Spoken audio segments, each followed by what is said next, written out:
nail a photo? Just gotta get in the mode. You gotta talk with your eyes. Talk with your eyes. Talk with your eyes. Okay, so can you show me a little bit of something, like to this camera? I would love to know how to do this. I just want to know. Well, teach me something. You can get the sexy eyes. Then you gotta get the smile going on some shoes, but. Wait, hold up. I gotta try this. When it's time to laugh, I gotta try this with you. Think of something funny and start laughing. Do it again. Do it again. How do you do it? Teach me. Sexy eyes. The sexy eye. This is sexy eyes right here. Smizing? Smile. So you're smizing. Smile. Okay. And then you gotta get the. No, I look like I need to take a poop or something.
Wish words were like little toy guns. No sting, no hurt, no one, just a bang, bang. Right? Is that it? Yeah, it's something like that. Just a bang, toy bang, guns. rolling off your tongue. Toy guns. It's no smoke, no Bang, bang. bullets. Water guns. All right.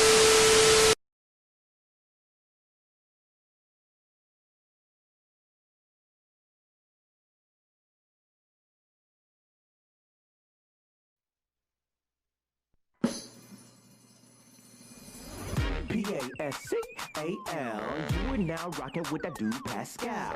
We be going wild, Haitian in the building, so original. Got the haters catching feelings. Get your hands up to the ceiling and keep them held high. Cause St. Louis isn't ready. Forget about it, goodbye. Hold up, we just saying hi. Five somebody rise up. Weekdays, catch us live. Somebody, let's go. Good evening, everybody, and welcome to the Pascal Show. I hope everybody's having a good Wednesday night. I hope it's a productive one for everybody. Good evening, good evening, good evening. There's a lot to talk about. You know, there's a few things that I haven't gotten a chance to really address because life. And I'm going to try to talk about a few things while I'm on for this very short while today. Because tomorrow I have a very early morning. Got another big morning show. And but of course, I want to be able to chop it up with you guys, see what's good, see what's popping, see what's happening, you know what I'm saying, and all that. So hopefully you guys are having a very good and positive rest of your Wednesday, or for those of y'all who are watching overseas, hope you guys are having a great Thursday morning, or at least the start or end of your Wednesday night. Man, there's some things that I wanted to do a pop-up video, another pop-up video today. Didn't get a chance to because today was a little bit busier than I expected. There was just a lot of things going on today that I had to take care of. So, you know how it is. You know what I'm saying? Being the responsible person, you know what I'm saying, that you got to be. Adulting, you know what I'm saying? Reza Ramon, what's up, man? What's up? Good evening, my brother. Hope you're having a good one. You know what I'm saying? Jalen, hi. Hi, Jalen. It's been a long time. How are you? Good evening, everybody. John Caitlin, what's up, man? It's been a minute. Haven't seen you in a couple days, John Caitlin. Good evening, man. Hope you guys are having a good one today. You know what I'm saying? There's a lot to talk about. There's a few things that we need to cover. There's a few things that I talked about in the pop-up video that I'd like to discuss a little bit about. Oh wow, Jalen, congratulations on the new grandson. That's amazing. Congratulations. Yay. Yes, congratulations. That's beautiful. That's beautiful. I love to hear about life existing and moving forward. I love hearing about life being dope. You know what I mean? John Caitlin, been working, back to school. That's what's up. That's great. Back to school, been working. Where do you work? What do you do? You say back to school. You teaching? Are you a teacher? I never get to find out what everybody's professions are. So I gotta ask you, are you a teacher? What's the story, John Caitlin? That's what I'd like to know. You know what I'm saying? Oh man, teaching high school. Wow. So I gotta ask you, man. I gotta ask you, John, how is it going with everything in regards to COVID? How are you guys handling this? I love the fact that you're a high school teacher. You teach English. That's dope as hell. How's it been so far? You know, are you guys like full in hazmat suits walking around? You know what I'm saying? I would love to know. And Jalen, oh my Lord, my husband bought me a 67 GTO for my birthday. Man, I'm jealous, bruh. I'm jealous, Jalen. That's amazing. Okay, kids start tomorrow. We're doing remote teach. Okay. So far, nothing's happened. Thank God. Nothing like remotely, absolutely horrifyingly weird happened. So that's good. You know what I'm saying? Because there's been schools in Georgia are just having some weird times right now. Schools in Georgia are really having an interesting time right now. So I had to ask. Gabby, hello on Periscope. Thank you so much for tuning in on Periscope. It means a lot. Check out the Pascal Show on YouTube if you ever get a chance. I know that you're on Twitter, watching the show on the twits. But if you ever get a chance, go over to the Pascal Show on YouTube, hit that subscribe button, and be a part of the conversation because we've got a lovely room of chats going on and people coming in and chatting it up with me. Anyway, to Doogie, sa, man, standing, man. What's good, bruh? Good evening. My son's doing virtual college. What the hell? You know what? Here's the thing. Excuse me. Here's the thing. I don't blame anybody that is deciding to do any type of virtual learning right now. You know, it's been really nutty. You just don't know how things are going to work. You really don't. You don't know if things are going to work out. You don't know if you just don't know how it's going to, lay out. Just to be real straight funky. You just don't know. So, I mean, here it is. For any people that are actually, for any teachers like John Caitlin, John, if you're going out there in the fray, going out in the front lines, like basically you're going out in the ish. You know what I'm saying? You are going out into the suck. You know, you are basically in virus warfare, if you will. So I give you mad props, bro. Mad props for having the balls to get out there and teaching and molding young minds. Because right now, there's a lot of people, as we've talked about a million times before, there's so many teachers. Excuse me. Oh, my God. There are so many teachers right now that are literally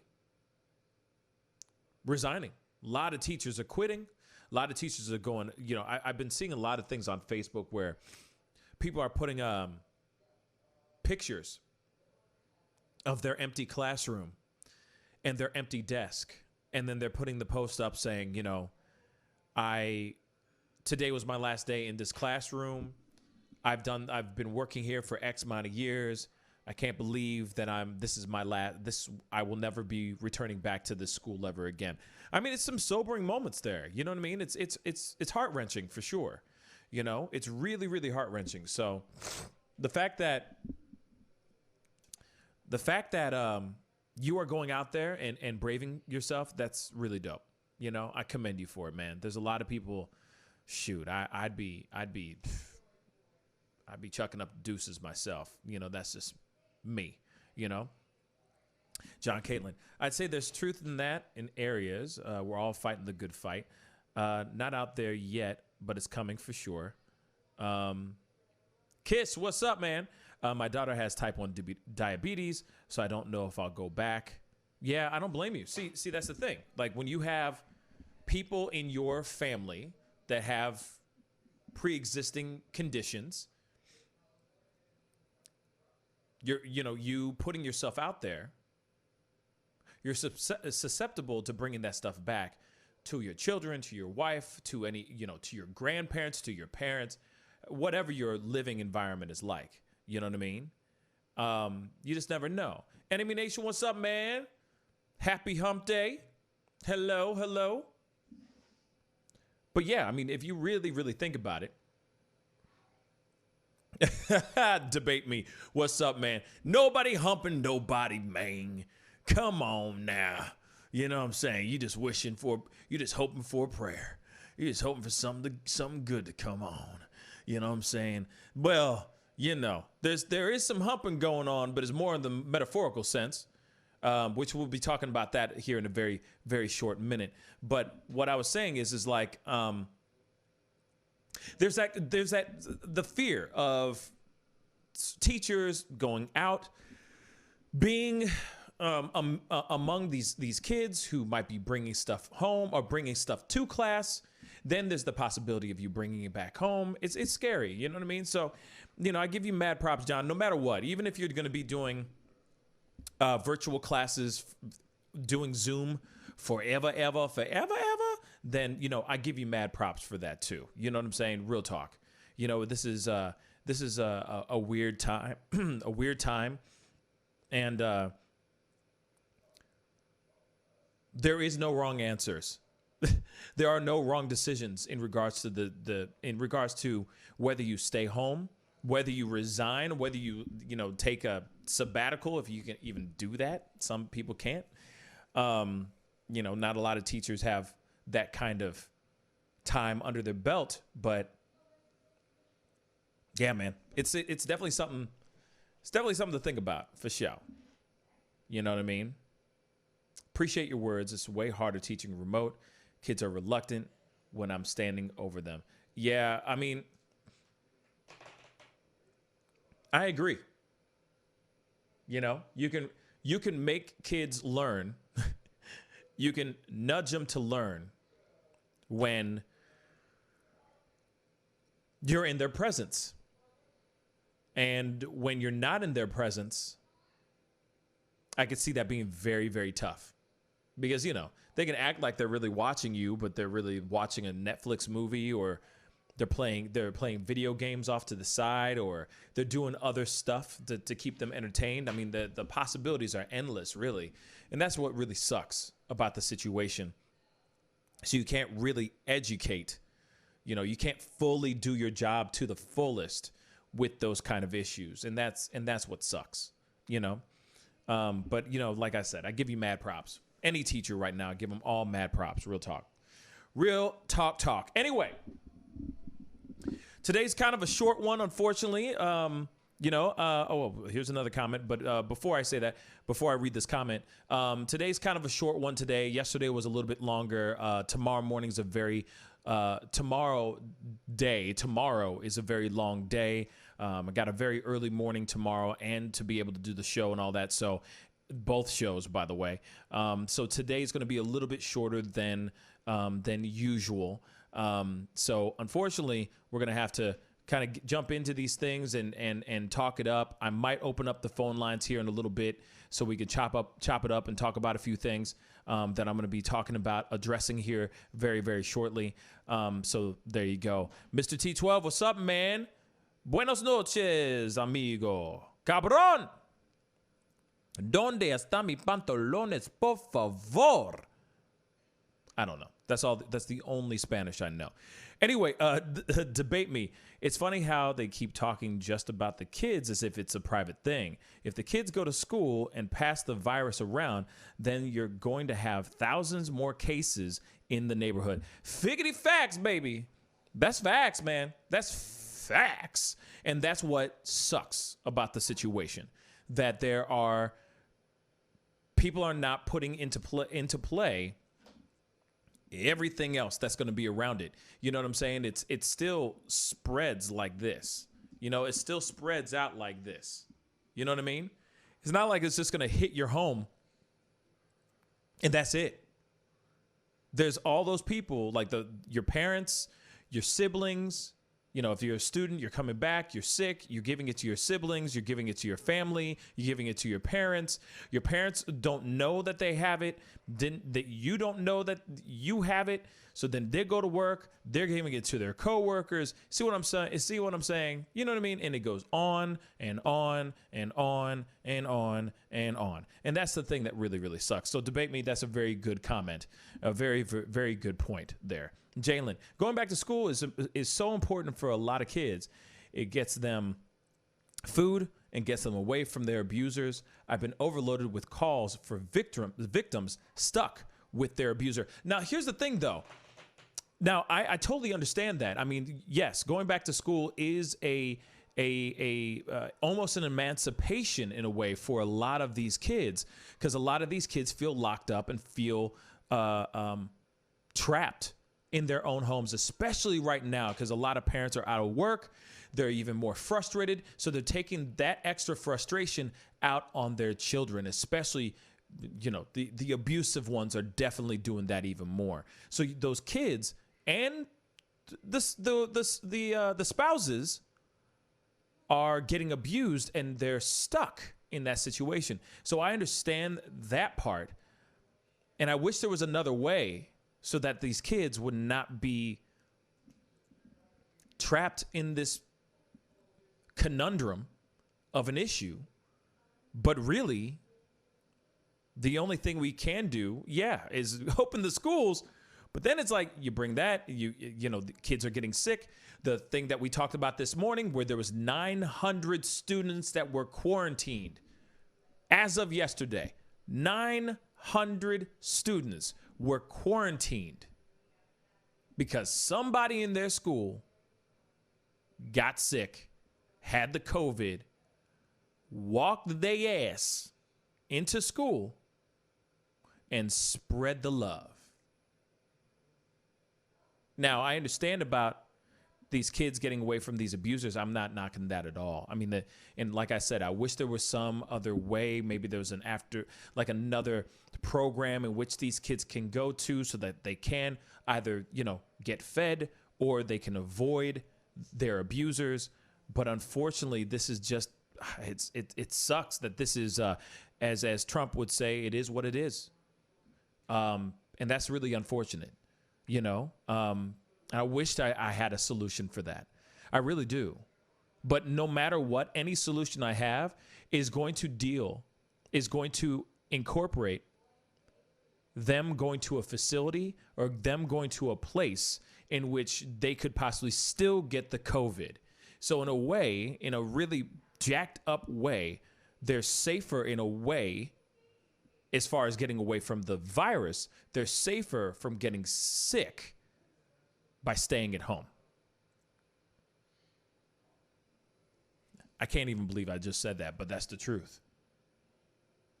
I mean, like I said, unless there was some program where you only allow a certain amount of kids, those kids stay in those particular places, then you can call that school, man.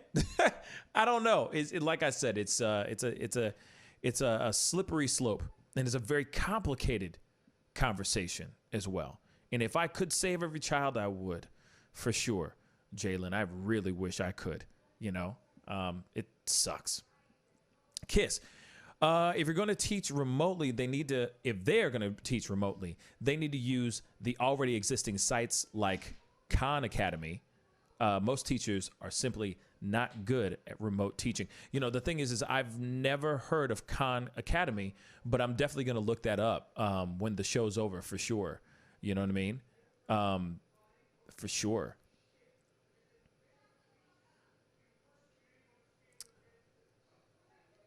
Let's see.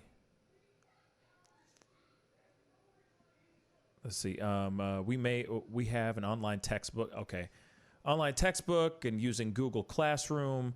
It's tough for older teachers, especially. Yeah, because they got to learn a whole new program, and some older teachers are not tech savvy like that. I mean, some of these cats don't even know what Facebook is. You know what I'm saying? They're still trying to figure out how to put a status, make a status update. You feel me? Damn. You know, and you're just like, bruh, this is crazy.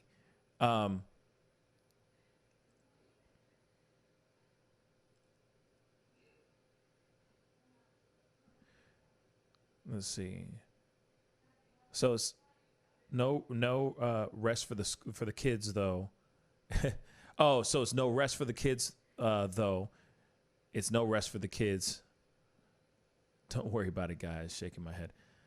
I mean, you know, yeah, I don't know, man. It's Oh, I see what you're saying. I see what you're saying. Debate me. Pre-K and daycare are still open in person in Pennsylvania. Man, it's, you know. And Jalen, I get it. You know, she just said, I know it may not seem right, but kids depend on so much as it pertains to school. And I get that. I really do. I really, really do. But it's like, what are the other options? What's a way to get around it if it is something like that? You know, I know that a lot of these kids really depend on that meal. Sometimes that's the only meal they get, you know, and that's facts. And you're right. Sometimes that's the only way of getting away of a situation, getting away of somebody abusing or hurting said person, said child. I wish there was another. I just wish there was another option or another route. Or we just say, F it, put the kids back into school and just deal with it. But then all the kids are going to get upset and angry because, as we've talked about on the show a couple shows before, they don't want to be used as guinea pigs. They don't want to be in the line of fire. And if I had a child, I wouldn't want my child in the line of fire either. You know, I would not be about that life at all. You know what I'm saying? So, yeah, I guess there's just got to be another choice. KISS, suicides are up, drug and alcohol addiction are up, domestic violence is up, child abuse is up. Absolutely. Violence, and more violence is all the way up. All the way turned up. Like, it's all the way up, okay? Everywhere. Violence is all the way up. That is from suicides to domestic violence to just straight up homicides to just people getting carjacked to just straight up murder. And it's terrible. And those are the facts. It sucks. And that's because there is so much unrest. There are so many people that are angry. There are so many jacked up things that are going on that have not been solved yet, that have not been have not found a proper solution for. They've just been sitting there maintaining this messed up and violent status quo that needs to be quelled immediately. But we're not doing anything about it. And I'm wondering, what the heck is going on? And I've said it a million times. It's like, we all need it. Like, there needs to be a town, a country powwow, a town hall meeting, something to start figuring things out instead of us just sitting and waiting, which is so frustrating. With no results, sitting and waiting for no results. except more restrictions and more things of people getting sick and protests going on in the streets and people looting. It's crazy. Jalen, I wish there was a better alternative, but I haven't found one. Yeah, that's why I'm saying, like, that's why I hate sounding so damn callous, because I'm not trying to sound callous at all. But I don't have a solution. I wish I had a solution. You know what I'm saying? I really do wish I had a solution, but I don't. It sucks. You know what I mean? I wish I could carry the one and divisible by 64. I wish I could and say, boom, mazel tov, baby. There it is. There's the solution. I wish I could, but unfortunately, I don't have a solution, and it makes me sound like an ass, and I'm really not trying to be one. Son of a gun. Those school kids could have been asymptomatic. That's the scariest part. Mr. T12, you're right. There's a lot of kids there's a lot of people out here that don't even know that they got it, and they're running around. They're running around and getting it. They're out there securing the bags or trying to have fun or do whoop-de-woo, and they're passing it on to other people, And it's just, unfortunately, just an unfortunate series of events without the lemony snickets. Anyway.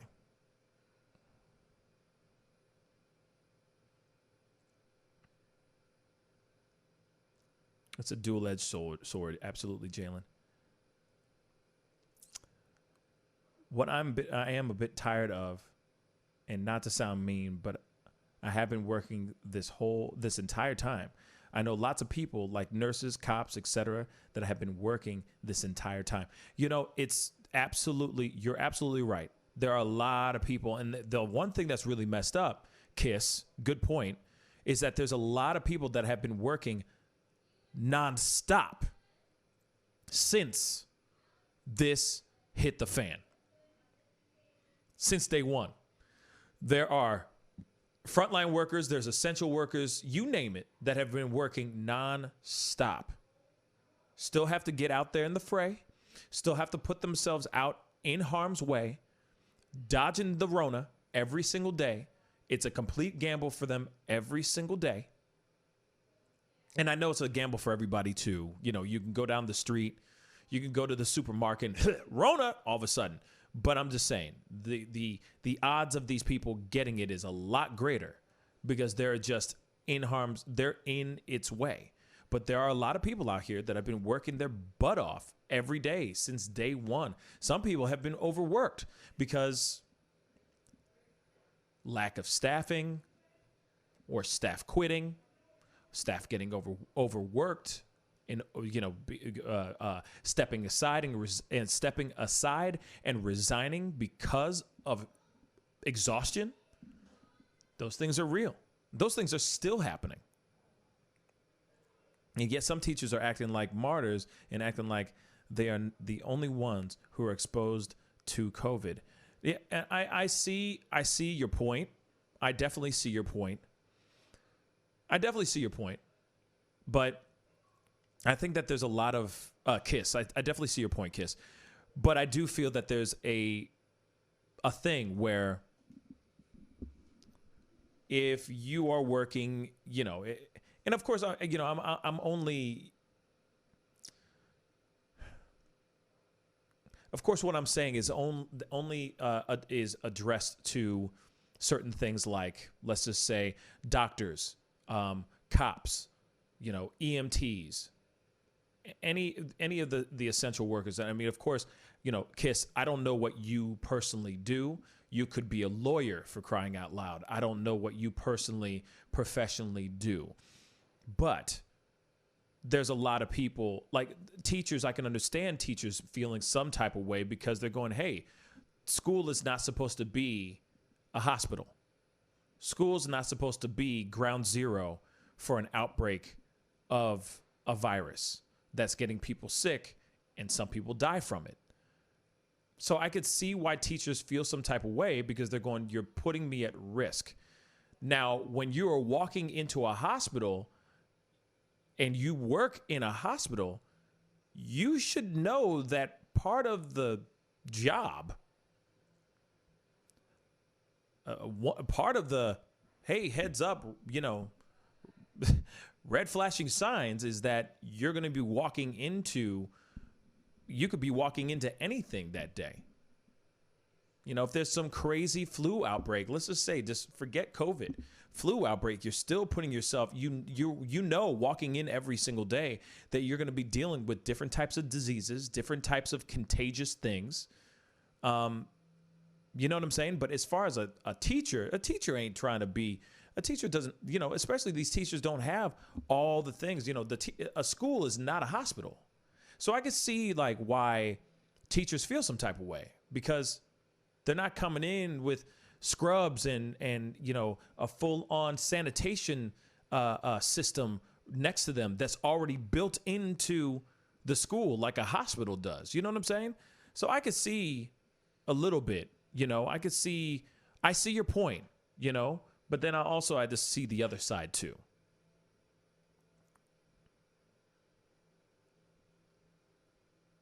Actually, you know what? Since this conversation is going so well and we're still talking about this, good evening, Jenny H. Hello. I'm sorry. I'm just scrolling down. I'm trying to. Yeah, you got me a little tongue tied for a second there, for sure, Kiss. But I'm gonna open up the phone lines. All right. So give me a call because I got like 20 more minutes till the end of this show. Unfortunately, like I said, I got a lot going on. Okay. That's fair. And that's fair, Kiss kiss my ass. Kiss miss.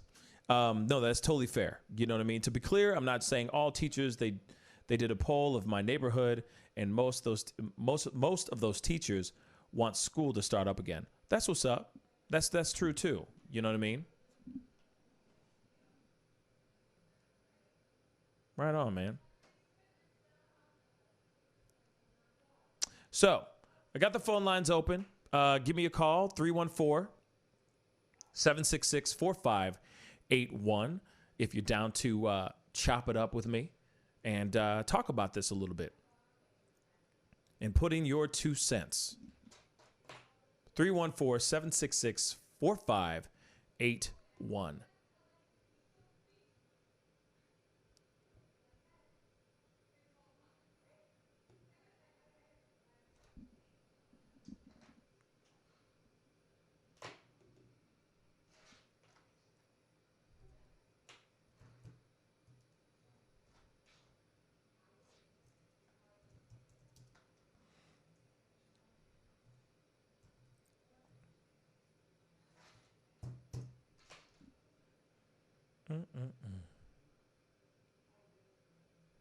Oh boy.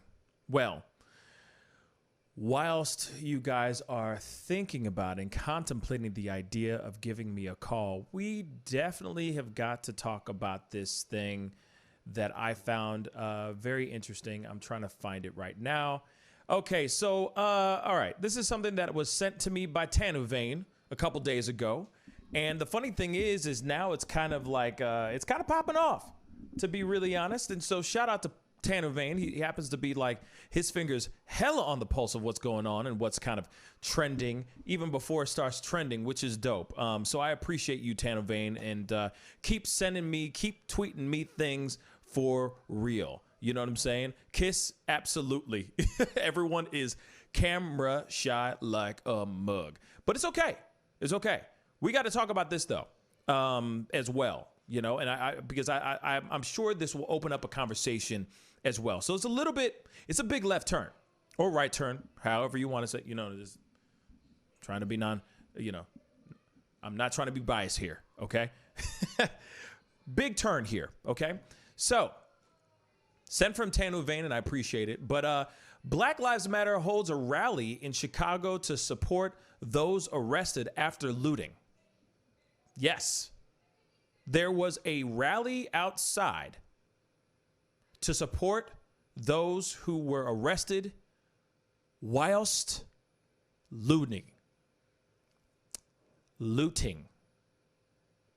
Yes. Okay. So, Black Lives Matter members in Chicago held a rally on Monday to support the more than 100 arrested that were last night following a widespread looting. And I'm sorry, let me repeat this again.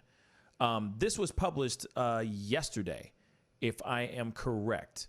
So the other night, so basically Monday night, is when everybody was arrested. So just so you know, or Sunday night, I'm sorry. So it was Sunday night when everybody was arrested. So let me just repeat this again. Okay.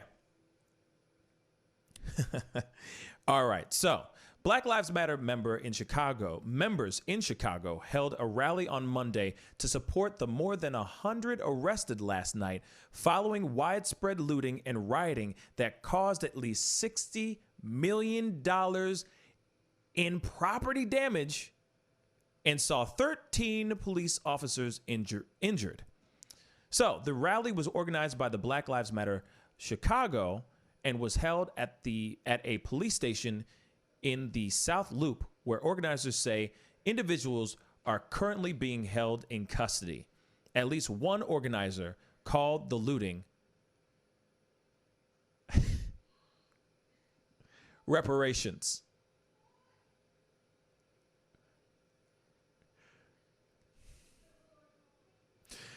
She says, I don't care if anyone decides to loot a Gucci or a Macy's or a Nike store, because that makes sure that person eats. This is one of the BLM organizers. Her name is Ariel Atkins. All right. That makes sure that person has clothes. That is reparations. Atkins continued. Anything they wanted to take, they can take it because these businesses have insurance. The unrest was prompted by a social media post urging people to converge on Chicago's business district after police shot a man on the south side around 2:30 Sunday afternoon. So, and if you guys don't know about the story, this was a story about a Latrell Allen, 20, was charged with attempted murder Monday after firing on officers, according to the Chicago police. A video posted on Facebook around 6:30 p.m. falsely claimed that the officers had shot and killed a 15-year-old boy.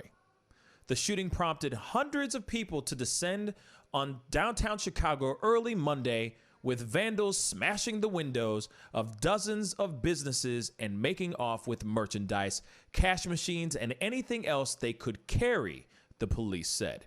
Now, here's the thing, all right? Now, I know a lot of people, we already talked about this whole conversation about looting in Chicago. And the funny thing is that there are videos out there where people had the audacity, had the balls, I'm just going to say, had the balls, okay, to stream live on their social medias, showing people them out there looting.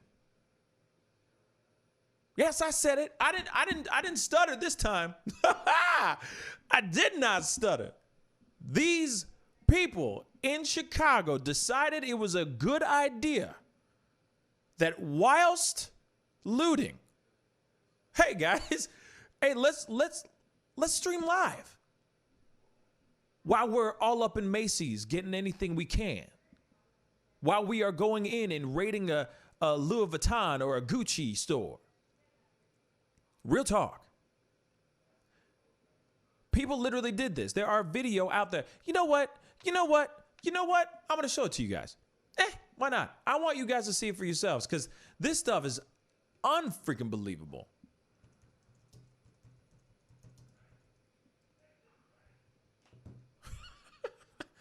This is some crazy stuff. Hold up. Let me find this because I gotta dig through this stuff. What's up, Yogi Fish? What's up, man?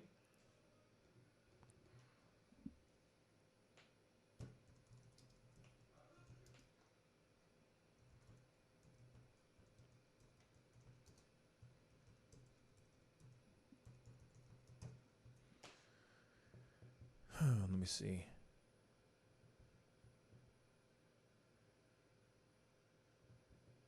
Now I gotta find it.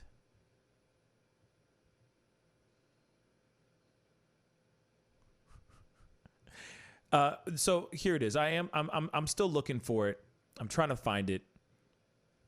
And the thing is like I've seen some on social media, seen things on Twitter, but it's really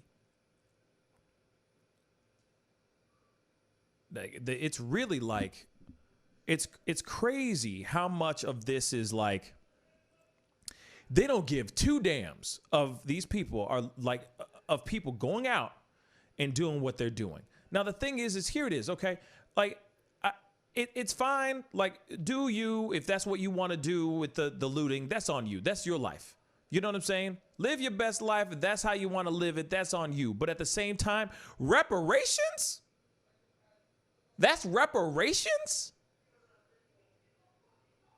What? Asinine, in my personal opinion. Asinine. You're telling me that is man? Then shoot. Let me steal a couple cars and the reparations. So you're telling me like a Gucci bag or a Louis Vuitton wallet or a Coach bag or a couple clothes is reparations?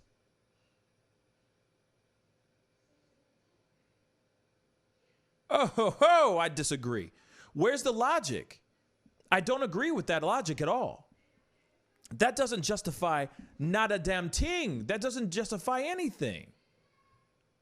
To me, that's a sad excuse. And the thing is that, man, you know, like I'm all about this. Oh man, like, you know, of course,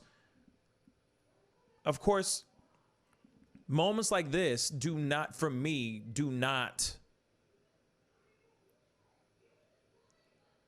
feel right when you want to support a group and then they start saying or they start pulling out this kind of BS. That's all I'm going to say. It's BS. But I'm going to show you the video in which this is what this Ariel Atkins, the leader, real talk, the leader of the Black Lives Matter organization in Chicago said exactly what I read, but I'm going to let you hear it from her own mouth. Here we go.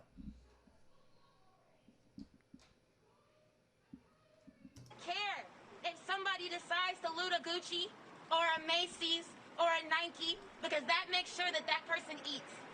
That makes sure that that person has clothes. That's reparations. That is reparations. Anything they want to take it, because these businesses have insurance. They're going to get their money back. My people aren't getting anything.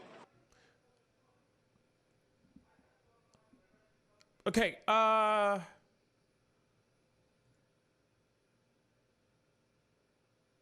get that there are people out there that are trying to survive. I get that it is really tough times right now, but breaking into a Gucci store does not mean anything. Maybe you can sell it, but what? You don't think that they don't have? You don't think that they're going to be able to trace those things if you were trying to sell it on eBay or Amazon? Not saying that you would do that, but at the same time, it's like, what do you... Reparations for real? Bruh. Like, this is what?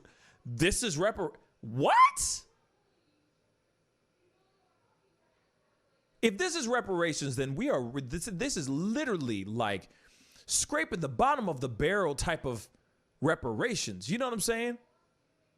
I don't know about you, but I'm all about getting this 40 acres and a mule. Well, not the mule, but I'm down for 40 acres. You know what I'm saying? You're telling me that reparations is A Gucci bag? And a couple t-shirts? And a couple pairs of Nikes? Get out of here, man. Get out of here. That's stupid. That's stupid. That is a weak, watered down excuse for just people going out here looting and rioting for the sake of looting and rioting. They got upset and angry about something that was not true.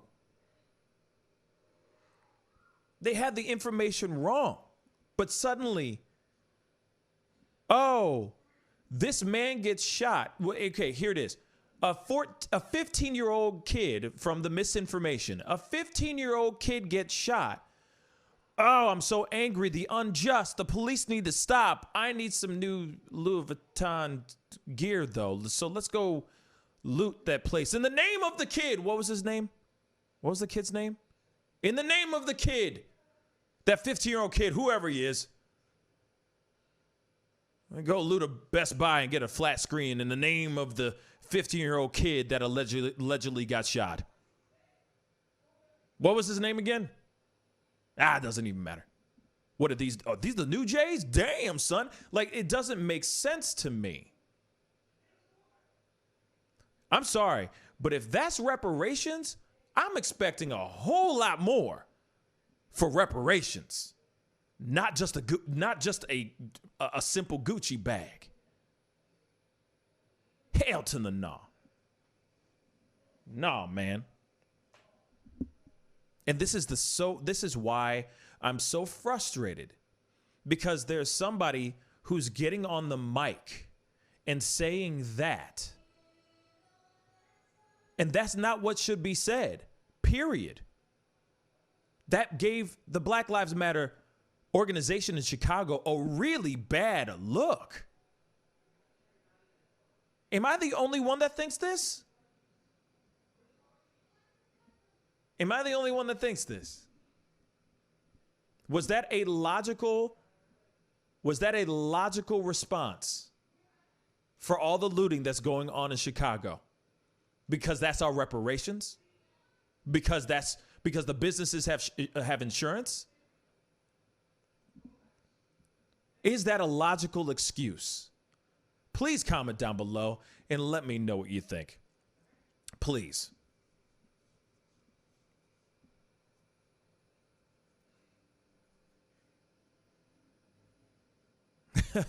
Enemy Nation. The mule is the Democratic Party. They literally have a mule for a mascot. That is true. They do. So if you got half the reparations and now it's time to get the other half from Target and Macy's, bruh. But see, that's the thing. Like, how can you make that how can you make that be an like, how can she? And then literally, like, the next thing I think of is, who made her the leader? Who decided to make her the leader? For me, it's like, please, why can't we have the people who are here doing what they're doing? Why can't we have them come out well thought out, well spoken? Like, I could have taken anything else from this woman. I could have taken anything else. I would have been like, all right, yeah, okay, that makes sense. Bet. But she says, these are reparations. What?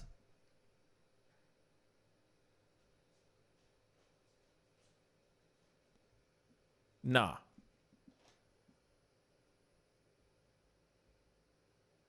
That just, I'm sorry, that is weak sauce. Actually, she's not the leader. The real leader said looting wasn't helpful. See, now the thing is then why isn't that person on camera? Why isn't that person in front of the camera, or at least shoving this woman out of the way and saying, oh, no. Atkins, shut the hell up. Shut up. What she really meant is,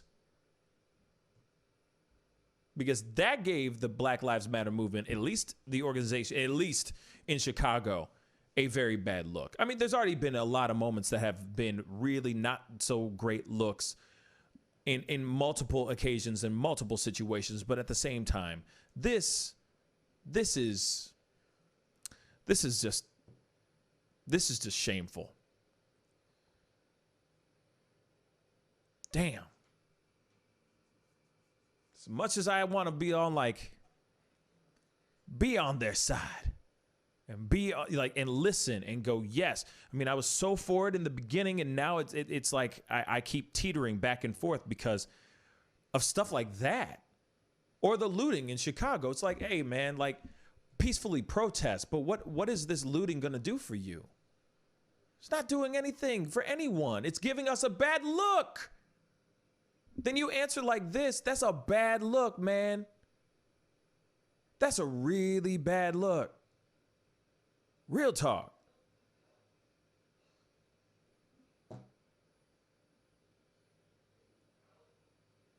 That's why the media is eating up this video, this soundbite. They're eating up the hell out of this soundbite because what does that do? It makes the Black Lives Matter movement look really, really bad.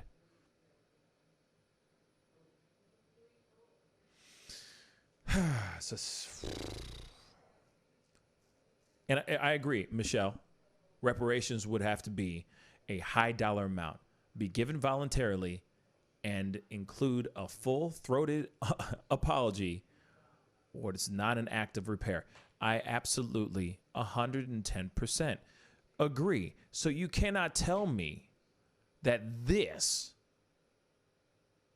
looting and getting a fresh pair of Nikes, getting some new J's, some Yeezys or whatever, suddenly means that's reparations? You better go sit somewhere, man. You better go sit down somewhere because that's some stupid, that's just some mess that you talking out. You talking some mucky muck up in this piece, man.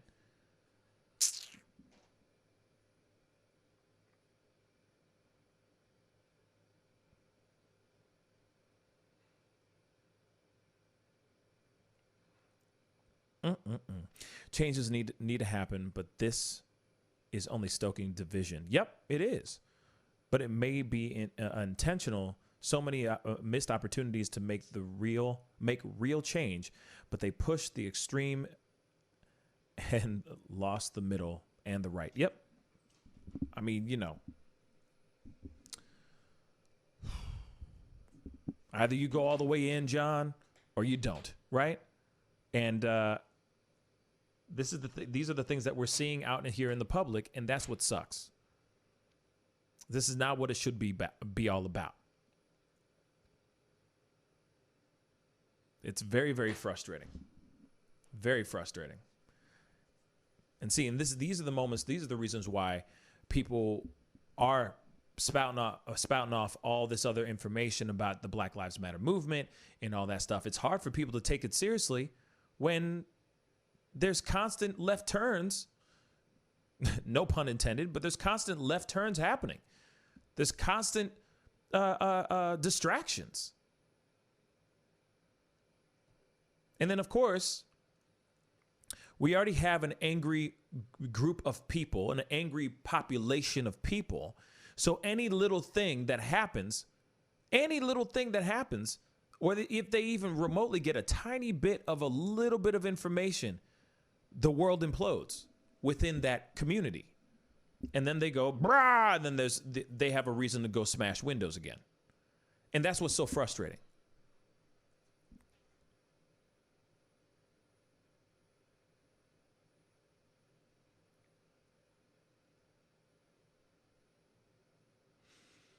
Man, anyway.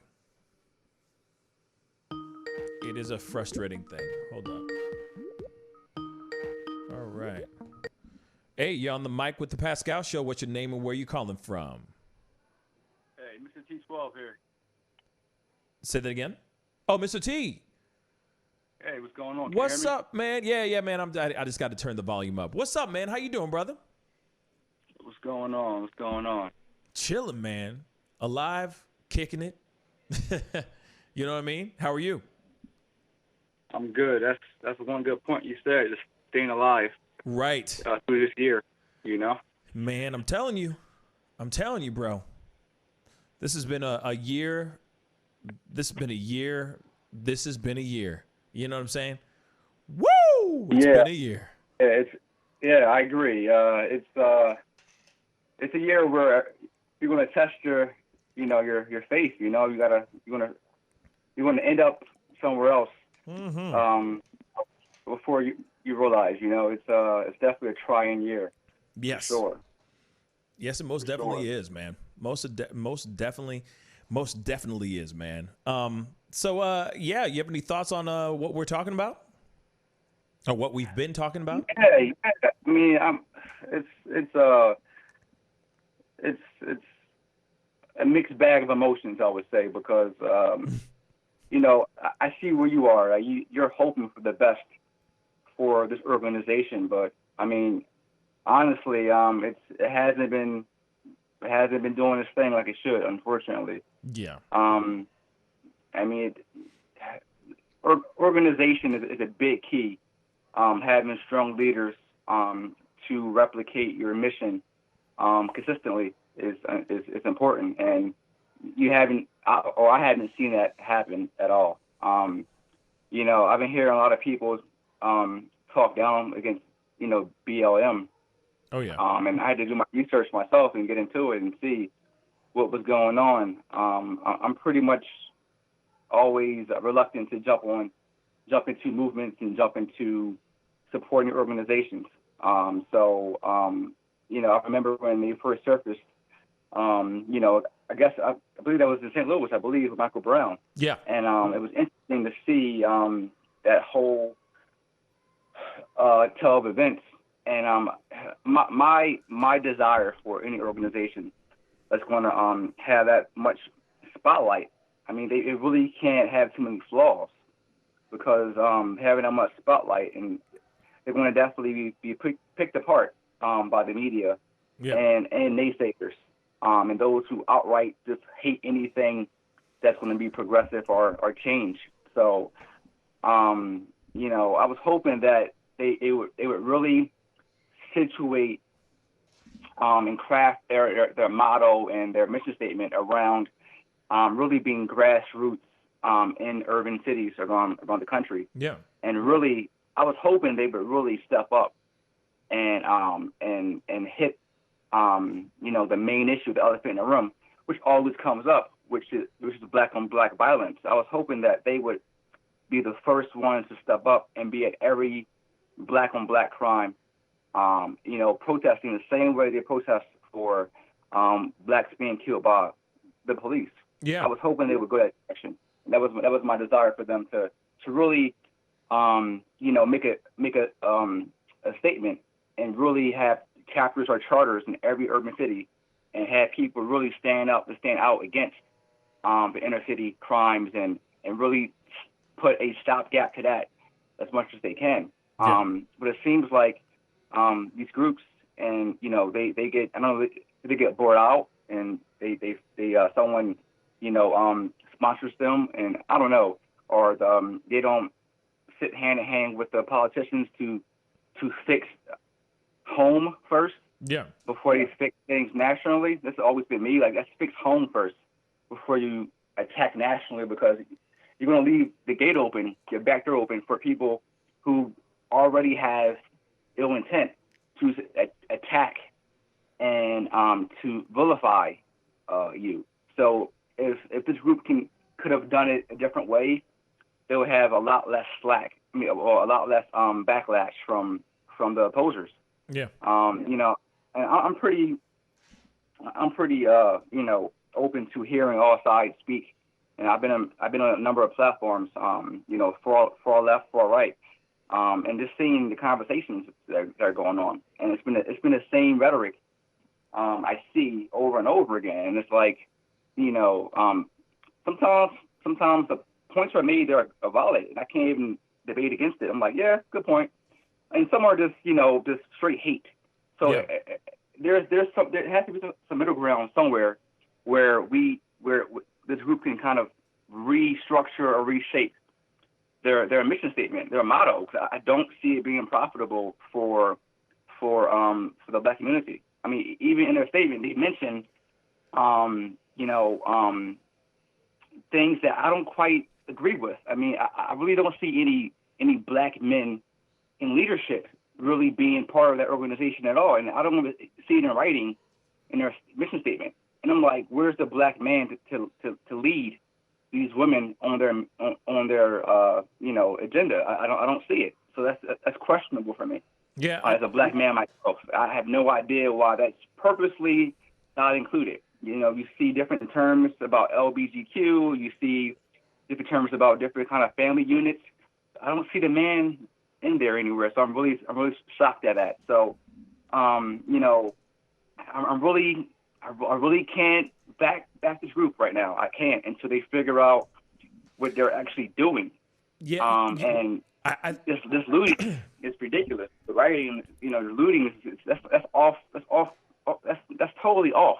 Right. I mean, you can't. No one's going to respect you when you tear apart a neighborhood, whether you own it or not, and say, "Oh, we want something back." It just doesn't make any sense to me.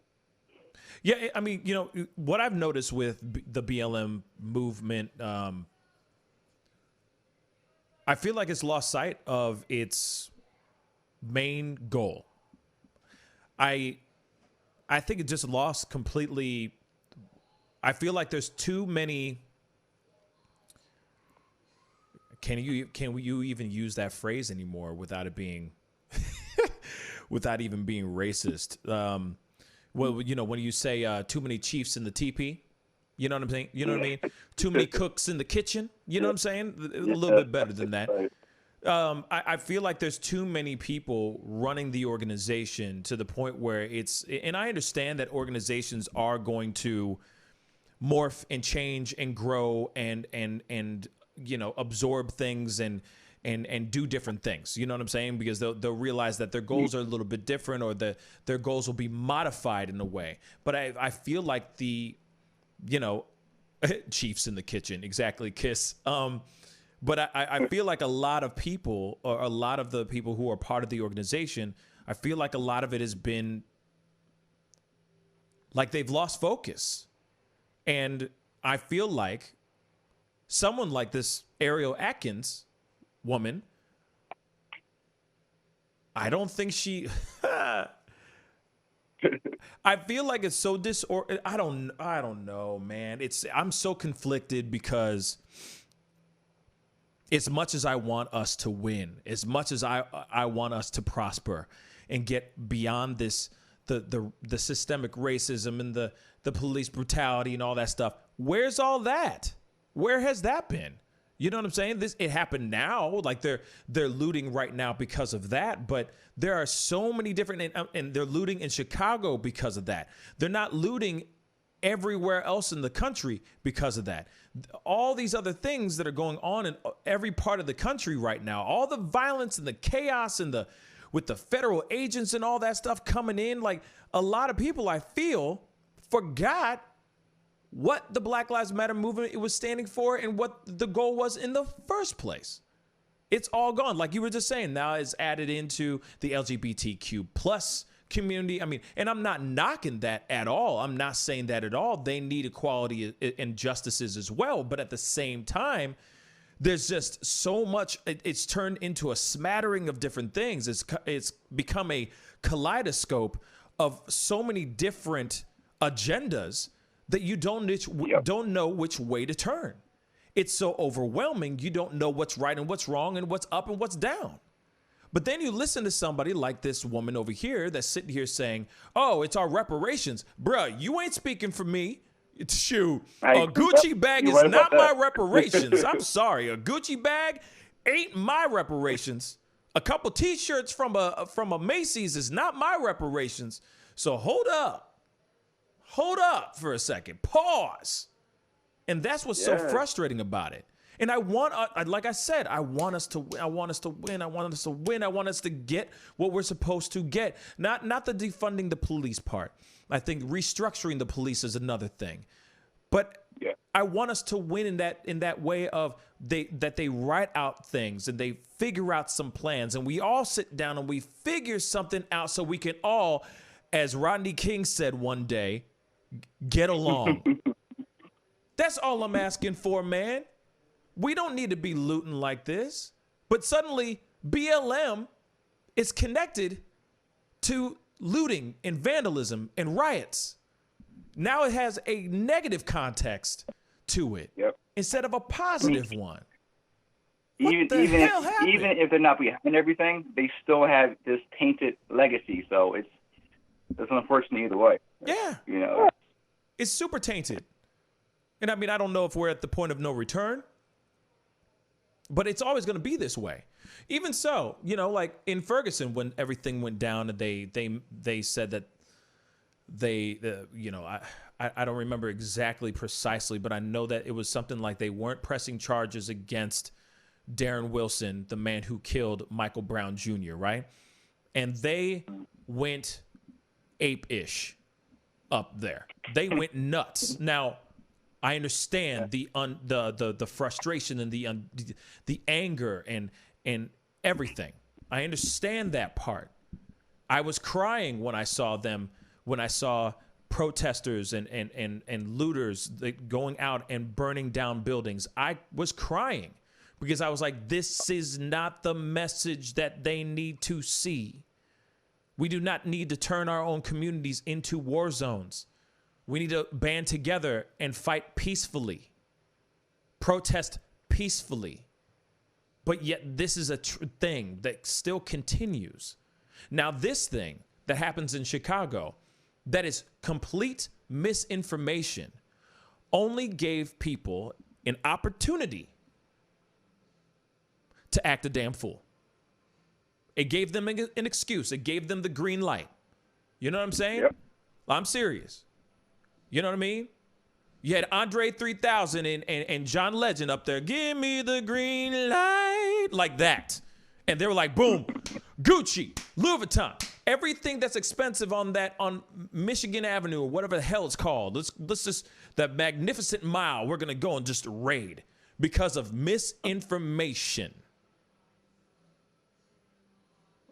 Yeah, I mean, it's pretty much people who have already felt like they were at the bottom of society already, who are just trying to find a way to get back what they feel like they haven't gotten growing up. But again, there has to be accountability somewhere. I mean, you can't point all your issues and say, you know, the reason why I'm not successful in life is because of the white man or because of whatever it may be. You can't have that kind of victimhood mentality. I mean, some people have just bad choices in their lives, and they have to figure out how to correct them. Yep. And they can't use it as an excuse to say, this is my get back, this is my comeback. I mean, that's not even. First of all, the name brand stores, like I think Super said it. I mean, you're robbing Gucci. Like that's not even going to be anything to hold on to. Right. I mean, it's totally backwards logic. You know, it's crazy. Yeah. It's crazy. That's why I'm so exhausted. You know what I'm saying? I'm so emotionally exhausted with this, with the Black Lives Matter movement, because I want to, I like literally the way I look at the Black Lives Matter movement is different than what, say, another person looks at the Black Lives Matter movement. I look at it with hope. I look at it like maybe like literally I'm hopeful. You know what I'm saying? It's like, you know, it's like a dad with that kid who always screws up all the time, but you keep giving him a chance. Like, yo, I'm going to give you a chance. I'm going to give you one last chance. You just need to show up at 6 a.m. Like I said, 6 a.m. on the dot. No excuses. And they still show up at 7. You know what I'm saying? So yeah, it's like that right now. I don't see like going back and seeing real black leaders that we had, and then fast forwarding to now. Mm-hmm. It's such a contrast. I mean, there's no one I can put faith into, honestly. And because this person here I believe in to help change the image of Black America. I just don't see it. And it's But let me it's ask one you of those this, things where Mr. T. Let me it's ask. one of those, yeah. Go. I'm sorry. It's one of those things. I'm sorry. Say that again. It's one of those things where, like, you're hoping for someone to rise above the ashes and be a prominent leader to inspire our youth to seek better for themselves. But I mean, this. You're in the media and entertainment. You see, just within our own entertainment, it makes a mockery of ourselves. I mean, these companies allow the most ignorant people to become stars, and they replicate trash, and they replicate, bad images, and the youth just pick up on it and copy it. I mean, even the music is trash. So, the days of Motown and the days of, inspiring music is all gone. So who can we look to as leaders outside of politicians? Okay. But can I just interject here really quick? Yeah. Okay. Go ahead. My brother, Mr. T, I'm going to ask you something on the real. Okay? And tell me honestly, you got to give me the most honest answer in the world. Okay? I'm ready. Name me one black activist or public figure that's doing anything right now, that's making a name for himself, that is speaking peace and harmony, he or she. I'm just saying, that is not Al Sharpton, not Jesse Jackson. I ain't talking about nobody. I'm saying youngins. I'm talking about these kids, the young guys. I'm talking about these guys that are out here. Who are they? What are them names? Speak on it, because for real, I have yet to see anything like that. That's it. I see Sean King, and Sean King is another conversation. But speak on it. I just want to know, what do you think? Is there anybody out there that is on the route to becoming a Al Sharpton or a Jesse Jackson or a Martin Luther King? Is there anyone out there? Yeah, well, I mean, Al Sharpton and Jesse Jackson, I really can't even put them up there as someone I would follow after, because they sold their souls years ago, unfortunately. But as far as young black intellects, there's a circle of people who have dialogue and conversations, but they're so in-house. They don't have a platform. One guy is Coleman Hughes. He's like 25, 24. He's like a black economicist. He has an econ background, and he's brilliant in terms of data, in terms of stats, and how he sees things changing for black people. But there really aren't a lot of people. Even Dr. Cornel West. Cornel West. He's still around. But there really isn't too many people who have a platform that have the social media following or the access to media, and as far as mainstream, that can really represent us as the people. It's not many, because they're considered radicals if they speak a certain way. Farrakhan's are radical or anti-Semite to many people. So it really is a fine line you have to walk when you enter a realm of testing certain systemic, norms we've had in society for the last however long you want to go back. I really can't say. There really is no one I can say that's valid and that I would really think is authentic on a major scale right now. There really isn't. Now, I understand that Coleman Hughes, like, I know I've seen some of his stuff and everything, and I'm not knocking Coleman Hughes, but I guess I'm curious to.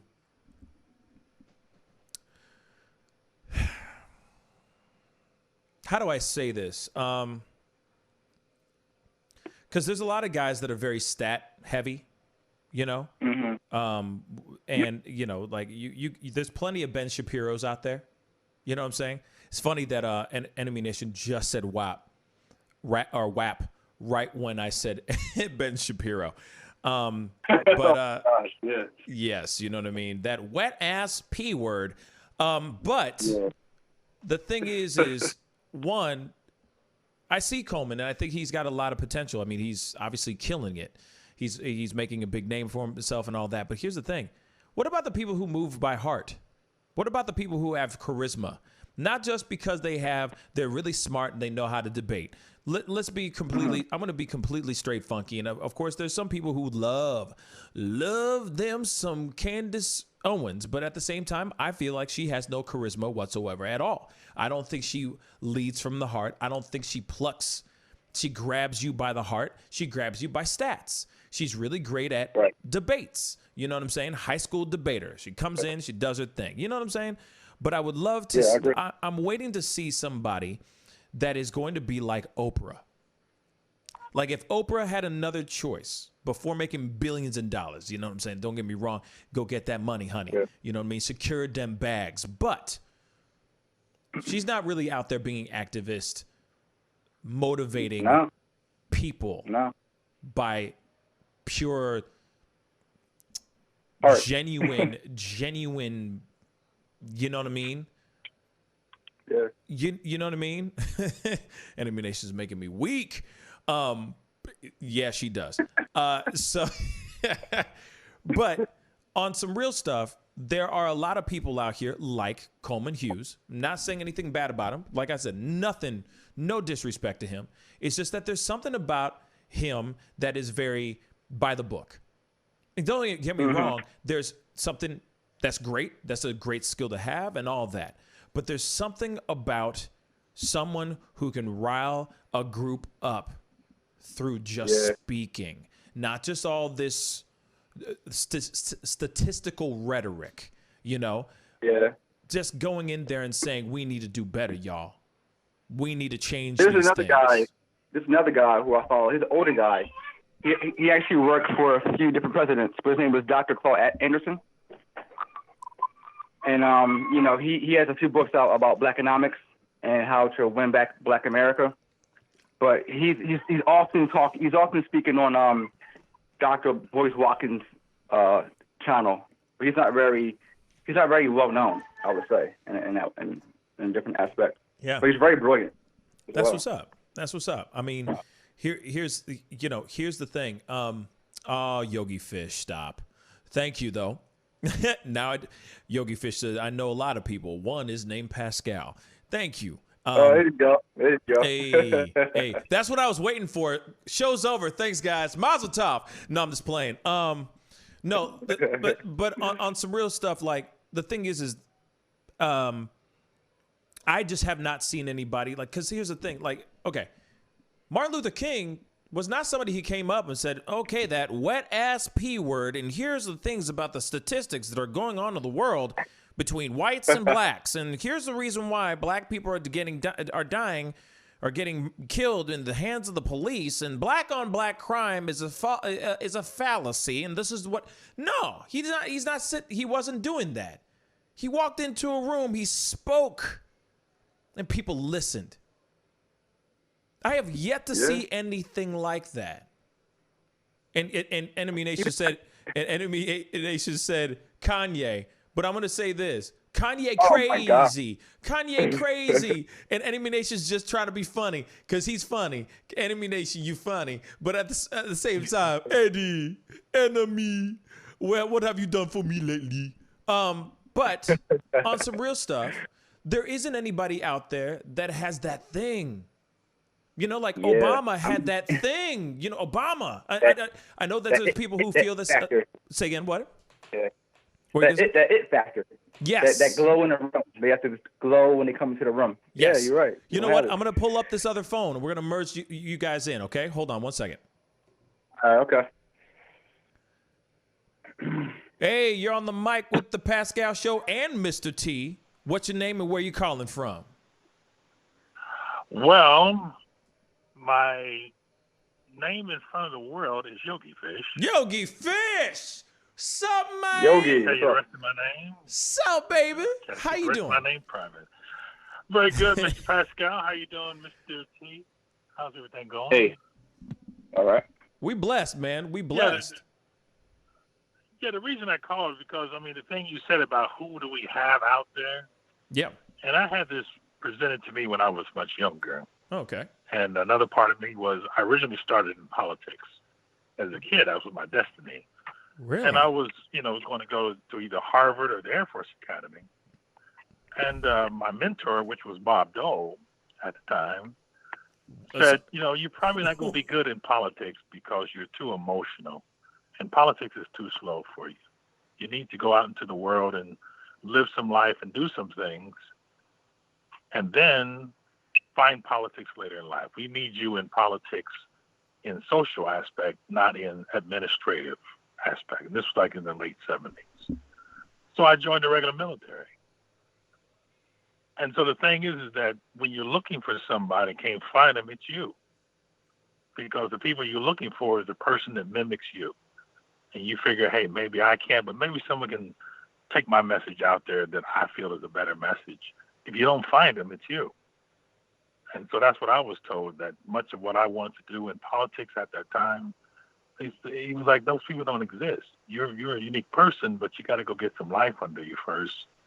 And then hopefully the world will catch up to the way you see it. And that's the same thing with a lot of young people. They want a world that old people are telling them to create. It's not really their world. You know what I mean? Biden, even Trump is talking about a world in his lifetime, but the things you guys are supposed to be trying to create doesn't exist yet. You're supposed to create it. You know what I mean? So when I see these protests fighting over the police, you're not supposed to be trying to fix the police. You're supposed to be trying to create a new future where the police have a different role. You know what I mean? So they're fighting old people's fights, and when I deal with I've had to fight Antifa. I deal with Occupy. And I've had to fight Antifa people physically because I knew, years ago when we was doing Occupy Wall Street, these people have some other agenda. It has nothing to do with what they say. So when they became Black Lives Matter, it was like another front for some other old people's agenda, communism, socialism, all these isms.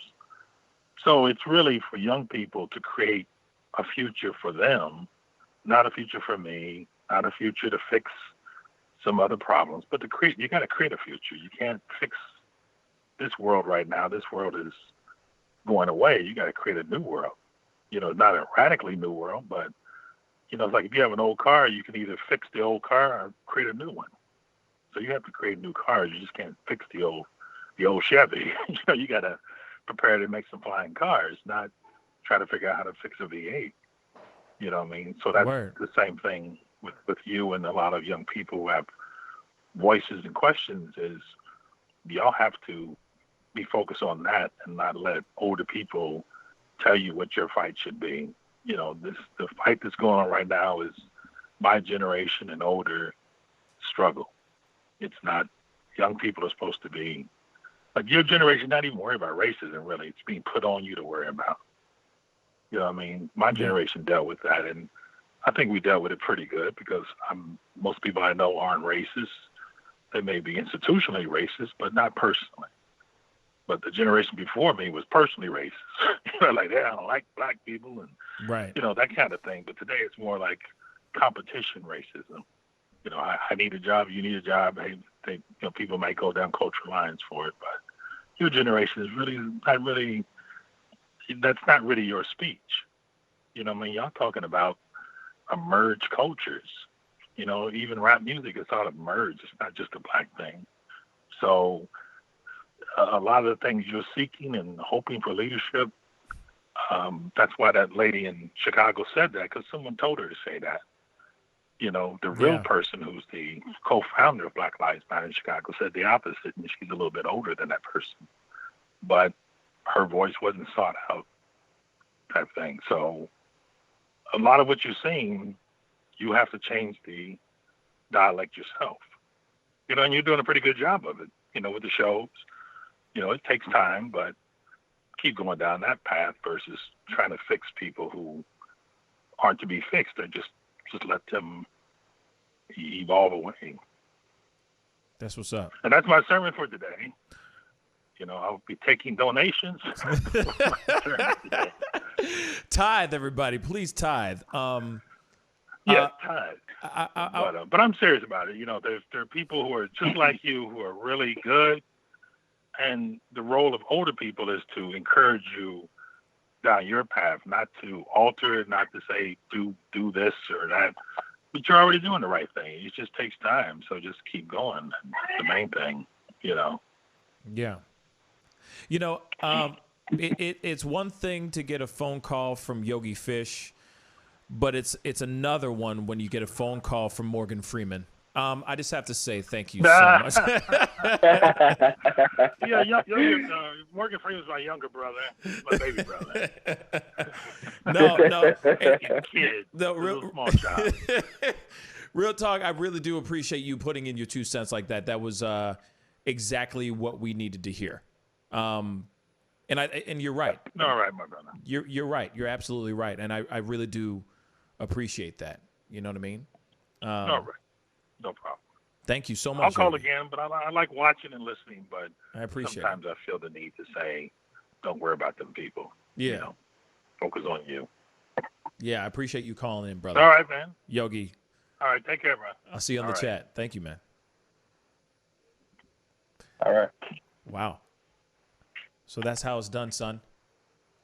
Did you learn something right there, Mr. T12? Did you learn? I did. That's how you drop the mic and walk off the damn stage. You feel me? That's how it's done. Yeah, I can't follow that. Damn. If I was Yogi Fish, the show would last 5 minutes. Do you understand? It'd be like, this is what I got to say. Bye. Boop. Like, that's it. You know what I mean? Oh, my Lord. Yogi Fish. Just dropping gems, and that's it. Yeah, that was beautiful. I got to cut that piece out because I don't ever want to forget that. That was really dope. He just dropped some serious. Bob Dole? Like, that got me right off the bat. I'm like, Bob Dole? For real, bro? Bob Dole. Wow, that's dope. Robert Dole. Yeah, he called him probably Robbie. You know? Bobby.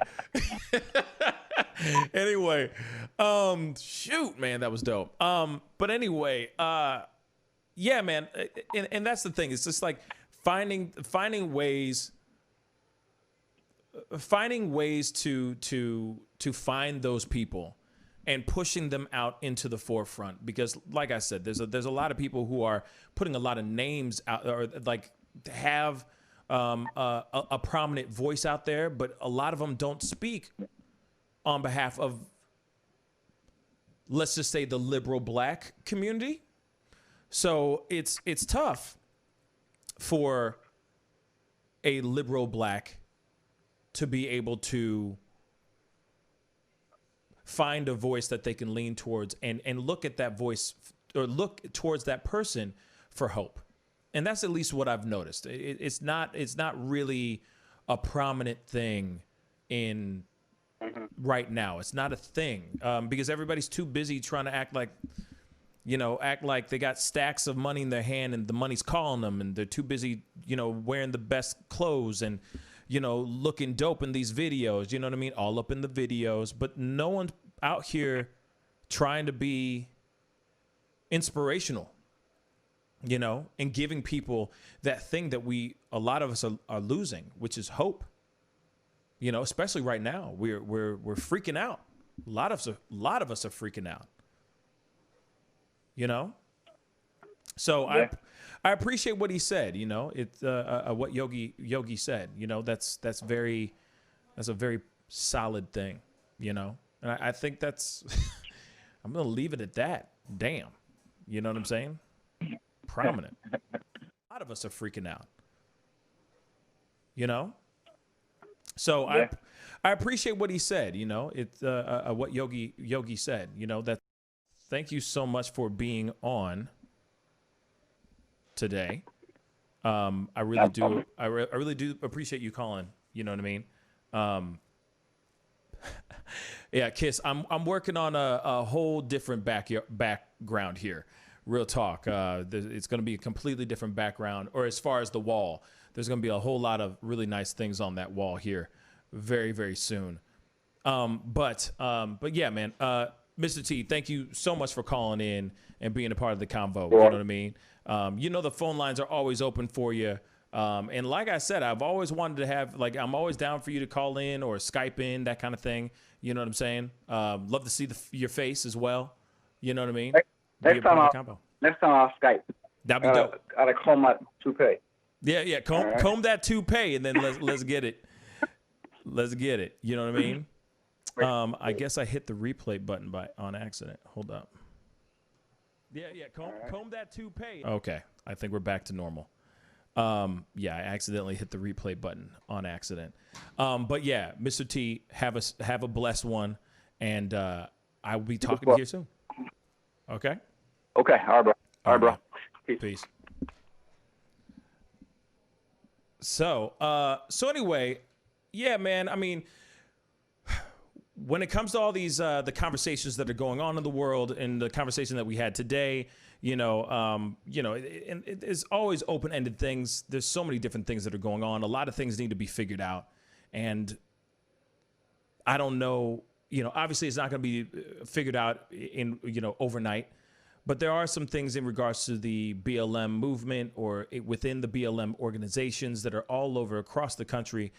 There really needs to be an opportunity for us to figure some things out. We need to figure some things out a little bit and give us all an opportunity to smooth out and refocus what the goals are. And at some point,